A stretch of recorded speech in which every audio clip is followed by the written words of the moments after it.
பேருக்கு கெட்டவே கூடாது. என் பெயர் வள்ளி, தந்தை பெயர் நம்பி, தாய் பெயர் நங்கை மோகினி. எனக்கு உடன்பிறவாத 7 சகோதரர்கள் இருக்கிறார்கள். என்னுடைய தாய்க்கு தந்தைக்கு பாருங்களேம்மா ஒரு கஷ்டம். அம்மா அங்க ஒரு நாடகம் நடக்குதா? அம்மா ஆமா பேசாதீங்க. நான் போற வரைக்கும் உள்ள போற வரைக்கும் பேசக்கூடாது. நான் மட்டும் தான் பேசுவேன். பாருங்களேன், என்னுடைய அம்மா அப்பாவுக்கு ஒரு கஷ்டம். பிரச்சனை இல்லாத மனிதர்கள் நம்ம எங்கேயாவது இருக்கிறோமா? யாரும் இல்ல. மனிதர்களாக பிறந்துட்டாவே பிரச்சனையில தான் பிறக்கிற மாதிரி இருக்கு. ஆமா. என்னுடைய தாய்க்கு தந்தைக்கு என்ன பிரச்சனை அப்படிங்கறத பேசுறதுக்கு முன்னாடி கவிஞர் கண்ணதாசன் உங்களுக்கு எல்லாம் தெரியுமா? தெரியும். கவிஞர் கண்ணதாசன தெரியாம இருப்போமாமா? ஆனா தத்துவ பாடல்களின் மூலமாக வாழ்க்கை இப்படித்தான் வாழணும் அப்படின்னு நிறைய பாடல்களின் மூலமாக நமக்கு கொடுத்துட்டு போனவர் தான் கவிஞர் கண்ணதாசன். அப்படிப்பட்ட கவிஞர் கண்ணதாசனுக்கு வாழ்க்கையை முறையா வாழ தெரியல அப்படிங்கிற விஷயம் உங்க எல்லாருக்கும் தெரியுமா? தெரியாது. இப்ப தெரியப்படுத்தணும் இல்லையா? இப்ப கவிஞர் கண்ணதாசனுடைய குடும்பத்துல ரொம்ப வறுமை. உடனே என்ன பண்றாங்க அப்படின்னு பாத்தீங்கன்னா, கவிஞர் கண்ணதாசனை பத்தி பரமசிவன் கழுத்தில் இருந்து பாம்பு கேட்டது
வாழ்க்கையில முன்னேறவே முடியாது. கவிஞர் கண்ணதாசனோட நண்பர்கள் ஒரு 4 பேர் இருந்தாங்க. அவங்க என்ன தெரியுங்களா சொன்னாங்க?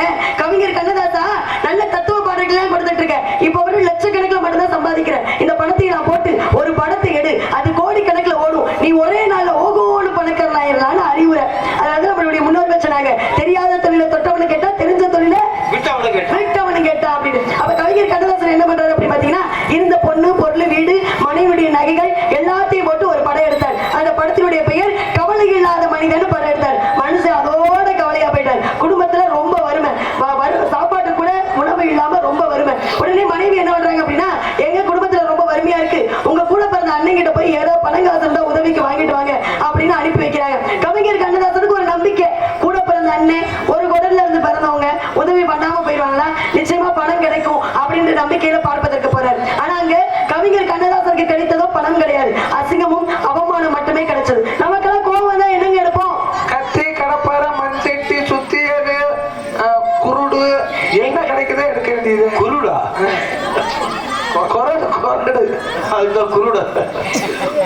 பாருங்களேன், கத்தியை தீட்டுவதை விட புத்தியை தீட்டுவதே மேல் அப்படின்னு சொல்லி வச்சிருக்காங்க. கவிஞர் கண்ணதாசனுக்கு கோபம் ஒரு வேலையை எதை எடுத்தார் அப்படின்னா, எழுதுகோலை எடுத்தார். அப்போது கிடைத்ததான் இந்த பாடல்கள் அனைத்துமே. அண்ணன் என்னடா தம்பி என்னடா அவசரமான உலகத்திலே ஆசை கொள்வது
வள்ளி கிழங்கு தோண்டிய பள்ளத்தில் என்னை கண்டெடுத்து வள்ளி வள்ளி வள்ளி என நாமமிட்டு செல்லமாக கண்ணும் கருத்துமாக வளர்த்து வருகிறார்கள். அதை கூறுவதற்காக காத்துட்டு இருக்காங்க. அவங்க அப்படியே காத்துட்டு இருக்கட்டும். நம்ம வந்து வேலையை செய்யணும் இல்லையா? ஏன் அப்படின்னா ஆமா ஆமா நீங்களே என்ன எதிர்பார்க்கறீங்க? ஒண்ணு வள்ளியம்மா நீங்க பேசுங்கன்னு சொன்னா பேசுறேன், இல்லம்மா எதுக்குமா பேசிக்கிட்டு உங்களை நீங்க ஏன் உங்களை நீங்களே அது என்னது வருத்திக்கிட்டு ஏதோ ஒரு 4 பாட்டை பாடிட்டு போங்களேன் அப்படின்னு கேட்டாலே எனக்கு மற்றற்ற மகிழ்ச்சி. அன்பளி கொஞ்சம் நிறைய பேர் சொல்றாங்களா? லதா மல்லிகா சாத்தனூர் அவர்கள் 100 ரூபாய் அன்பளிப்பளித்து என்னுடைய கலை திறமையை பாராட்டி இருக்கிறார்கள். பாருங்களேன், பெண்கள் பாராட்டி இருக்கிறாங்க. எவ்வளவு பெரிய விஷயம் பாத்தீங்களா? ஆமா, அது மாதிரி பாருங்க. இந்த இடத்துல எல்லார்கிட்டமே பணம் இருக்கு. கையில பணம் இல்லாம நம்மளால உட்கார்ந்துருக்கோமா? நிச்சயமா கிடையாது. பணம் வாழ்க்கையில் இருந்தாலும் அதை கொடுக்கணும் அப்படிங்கிற மனம் இருக்கு பாருங்க, அதுதான் பெரிய மனசு அப்படிம்பாங்க. உயரத்தில் உயர்ந்தவங்க எல்லாம் மனிதர்கள் கிடையாது. உள்ளத்தில் உயர்ந்த அந்த லதா அம்பிகாவா லதா இன்னொரு பேரு அவர்களுக்கு, ஆமா, உள்ளத்தில் உயர்ந்த அவர்களுக்கு மல்லிகா, லதா மல்லிகா அவர்களுக்கும் அவருடைய குடும்பத்தார்கள் அனைவருமே அந்த இறைவனுடைய அருள் முழுமையாக பெற்று வாழணும் அப்படின்னு வேண்டிக்கிறேன். நன்றி நன்றி நன்றி. காதல், காதலை பத்தி பேசுவோமா இல்ல பேசுவோமா இல்ல பாட்டு பாட்டு உள்ள போயிருவாங்க? பாட்டு பாடிடுவோமா? சரி. ஏன் அப்படின்னா பாட்டு கேட்டீங்கன்னா நிச்சயமா பாடுறேன். நீங்க ஒரு விஷயத்தை தெரிஞ்சுக்கங்க. என்ன அப்படின்னா, இந்த வள்ளி திருமண நாடகத்தினுடைய நோக்கம் என்ன அப்படின்னு கேட்டீங்கன்னா, உங்களுக்கு தெரியாத பல நல்ல கருத்துக்களை சொல்வதற்கு ஒரு முக்கிய காரணமே இந்த நாடகத்தை மட்டும்தான் செய்ய முடியும். ஏன்னா மற்ற நாடகங்கள் மகமாயி, பாண்டிச்சாமி, முத்தாளம் இந்த மாதிரி நாடகத்துல எல்லாம் சாமி கரக அழைப்பாங்க, அடுத்து கருப்பசாமி வந்து ஆடுவாங்க, போயிடுவாங்க. ஆனா நமக்கு தெரியாத விஷயத்தை எப்படி தெரிஞ்சுக்கிறது? நாட்டுல எத்தனை பேர் செய்தித்தாள் படிக்கிறீங்களானே? பாட்டு கேட்டேன்னே காலேஜ் செய்தித்தாள் படிக்கிறீங்களா? எங்கம்மா படிக்கிறதுக்கு நேரம் இருக்கு அப்படிங்கிறீங்களா? ஆமா, அப்ப செய்தித்தாளே படிப்பது கிடையாது. அப்ப எப்படி 4 விஷயத்தை நம்ம தெரிஞ்சுக்கிறது? நல்லதை கேட்பதற்கு நாதி இல்லைன்றாங்களே, அது உண்மையாச்சு பாத்தீங்களா? நல்லதை கேட்கணும், நல்லதை பேசணும், நல்லதை பார்க்கணும் அப்படின்ற வகையில காதலை பத்தி பேசிட்டு பாட்டுக்கு போயிடும். காதலாசை வந்துவிட்டால் சொல்லப்படக்கூடிய நபரிடம் சொல்லி ஆக வேண்டும். ஏனென்றால் சொல்லப்படாத காதலாம் சொர்க்கத்தில் சேராது என்றார்கள். என்னுடைய காதலும் சொர்க்கத்தில் நிச்சயிக்கப்பட்ட காதல். அப்படிப்பட்ட காதலுக்குரிய காதலை பத்தி பேசணும் அப்படின்னா நிறைய விஷயத்துல பேசலாம்ப்பா. ஒரு சின்ன எடுத்துக்காட்டு மட்டும் ஒரு 2 சொல்லட்டுமா? இப்ப அண்ணே குமரகுருபரர் நீங்க முன்னாடி வந்து உட்கார்ந்தீங்கன்னா நல்லா இருக்கும். நல்லா அருமையா வந்து பதில் சொல்றீங்க. உங்களை எல்லாம் உங்க முகத்தை எல்லாம் பார்த்தா இன்னும் என்னுடைய கலைத்திறமை, நான் படிச்ச விஷயத்தெல்லாம் நிறைய பேச முடியும். முன்னாடி வந்து உட்காருங்க. வாழ்க்கையில எப்பயுமே முன்னாடி வாங்க. இருக்கிற 4 பேரை பாக்குறீங்க, எல்லாம் பின்னாடியே போயிட்டா நாங்க யாரை பாத்துக்கிறோம்? அக்கா கொஞ்சம் முன்னாடி உட்காருங்க. உங்களுடைய முகத்தை நாங்க பார்க்கணும். நீங்க எந்த அளவுக்கு எங்களுக்கு ஒத்துழைப்பு கொடுக்குறீங்களோ அந்த அளவுக்கு நாடகம் சிறப்பா இருக்கும். ஏன்னா நீங்க பாட்டுக்கு ஏனாதானே இருந்தீங்கன்னா நாங்களும் குளத்தால பாத்துட்டு போயிருவோம். குளத்துல அதையும் நிப்பாட்டி விட்டாங்களா? சரி, நாடக அமைப்பாளர் சாதாரண ஆளே கிடையாது. எந்தெந்த ஊர்ல இருந்தும் முக்கியமான நபர்கள் எல்லாம் எடுத்து போட்டு கூட்டிட்டு வந்திருக்காங்க.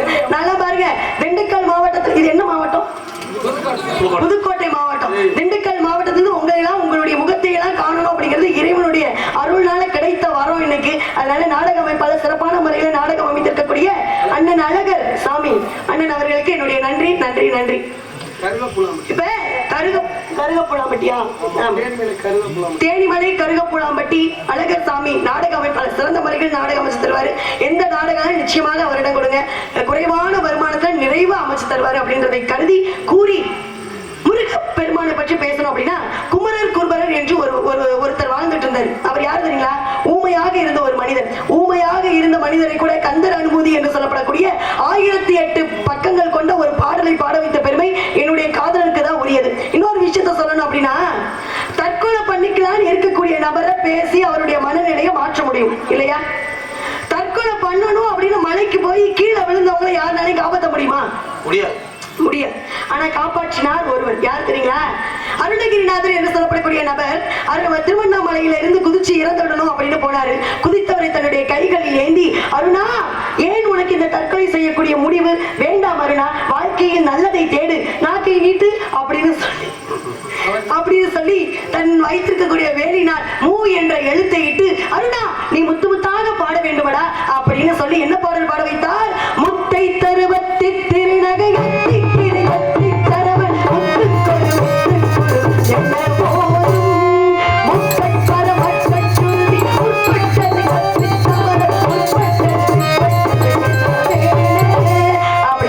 திருப்புகளை பாட வைத்த பெருமையும் என்னுடைய காதலனை வருது. இன்னொரு நபர் பாருங்களேன், கர்நாடக மாநிலத்துல பாலதேவ கவிராயர் என்று சொல்லப்படக்கூடிய தீராத வயிற்று வலியினால துடிக்கிறார். தினமும் எவ்வளவோ மருத்துவமனைக்கு போயுமே எந்த மருத்துவமே உதவி செய்யவே இல்லை. உடனே என்ன நினைக்கிறாரு அப்படின்னா, இந்த வழியில வாழ்றதை விட இறந்து போவதே மேல் அப்படின்னு அவர் சரியான ஒரு முருக பக்தர். கர்நாடக மாநிலத்திலிருந்து திருச்செந்தூர் கடல்ல விழுந்து இறந்துடணும் அப்படின்னு கிளம்பி வரார். கிளம்பி வரும் வேளையில கந்த சஷ்டி விழா ஆகப்பட்டது ஆரம்பிக்குது. இந்த விழா முடிஞ்சதுக்கு அப்புறம் கடல்ல விழுந்து இறந்துடணும் அப்படின்னு திருச்செந்தூர் கடலுக்கு பக்கத்துல உட்கார்ந்து முருகப்பெருமானை நோக்கி பக்தியோடு கலந்து முக்தி பெற வேண்டும் அப்படின்னு உட்கார்ந்து இருக்கிறாரு.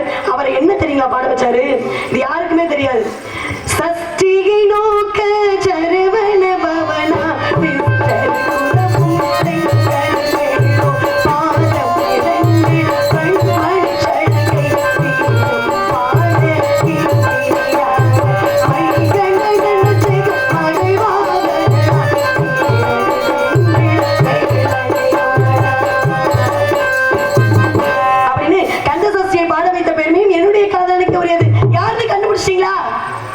முருகப்பெருமான் அவரை பத்தி பேசணும் அப்படின்னா, ஆளு பார்க்க கடுகு சிறுத்தாலும் காரம் குறையாது அப்படிம்பாங்க.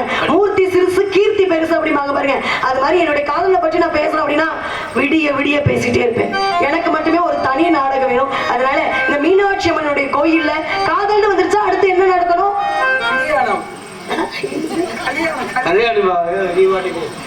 கல்யாணம் நடக்கணும், திருமணம் நடக்கணும் இல்லையா? அப்படிப்பட்ட திருமணம் மீனாட்சி அம்மனுடைய கோயில்ல நடந்தா எப்படி இருக்கு தெரியுமா? தென்மதுர சீமகில மீனாட்சி கோயிலில கல்யாணம் பண்ணி கொள்ளுவோம். ஏ பொன்னம்மா பொன்னம்மா சொல்லாம அள்ளி கொள்ளுவோம்.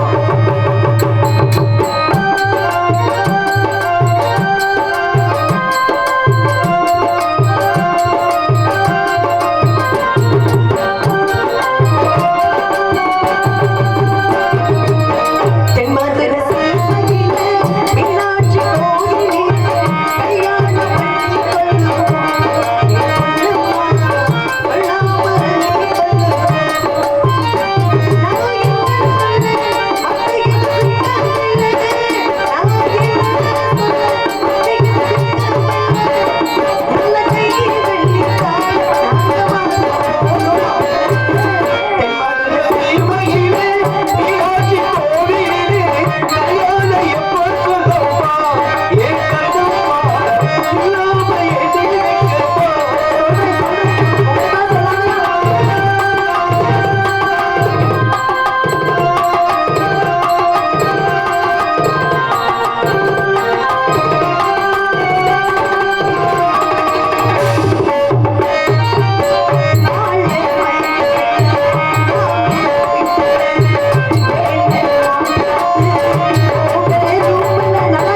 என்னது இந்த பேரும் புகழுக்காக தான் இவ்வளவு நேரம் நிக்கிறது. ஆனா இன்னொரு விஷயத்த சொல்லிட்டு நான் உள்ள போறேன். என்ன காரணம் அப்படின்னு பாத்தீங்கன்னா, இந்த நாடக கலையை பத்தி ஒரு விழிப்புணர்வு சொல்லணும்.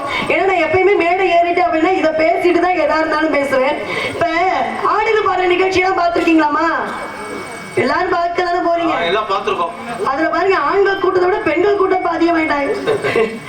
அதுல பாருங்க, ஆடலும் பாடுற நிகழ்ச்சி அவங்களுடைய தொழில் நேரம் எவ்வளவுன்னு கேட்டீங்கன்னா ஒரு 3 மணி நேரத்துல இருந்து 4 மணி நேரம் தான். ஆனா அவங்க வாங்கக்கூடிய வருமானமா லட்சக்கணக்கில் வாங்கிட்டு இருக்காங்க. அப்படி லட்சக்கணக்கில் கொடுத்த அந்த நிகழ்ச்சியை பார்த்து தெரிஞ்சுக்கிறதுக்கு என்ன இருக்கு அப்படின்னு எனக்கு தெரியல. அதுதான் உண்மையான விஷயம். என்னது? ஒண்ணுமே இல்ல. எவ்வளவு பெரிய அசிங்கமான விஷயம் தெரியுங்களா? மேடை அமைச்சு அதுக்கு அவ்வளவு வெளிச்சத்தை போட்டு லட்சக்கணக்கில் ஒரு அரைகுறை ஆடையை அணிந்து கொண்டு அவங்க நடத்துறாங்க. நீங்க தான் நடத்துறீங்க. முதல்ல நீங்க நடத்துறீங்க, நீங்களும் போய் பாக்குறீங்க, பெத்த பிள்ளைய கூடவே பாக்குறதுக்கு கூட்டிட்டு போறீங்க. அப்புறம் எங்கிட்டு நாடு வல்லரசு ஆகிறது? நீங்களே சொல்லுங்க. அப்புறம் 7 வயது சிறுமியை பிடிச்சு 7 பேரு பாலியல் வன்கொடுமை பண்ணாங்க. இப்படியெல்லாம் நாட்டுல நடக்குது, இப்படியெல்லாம் நாட்டுல நடக்கும் அப்படின்னு நம்ம பேசிக்கிட்டே இருந்தா நம்ம முதல்ல மாற்றத்தை கொண்டு வந்தா தானே நாட்டுல நல்ல முறையில நடக்கும். எல்லாருமே வீட்டுல பெண் பிள்ளைகள் வச்சிருக்கோம் இல்லையா?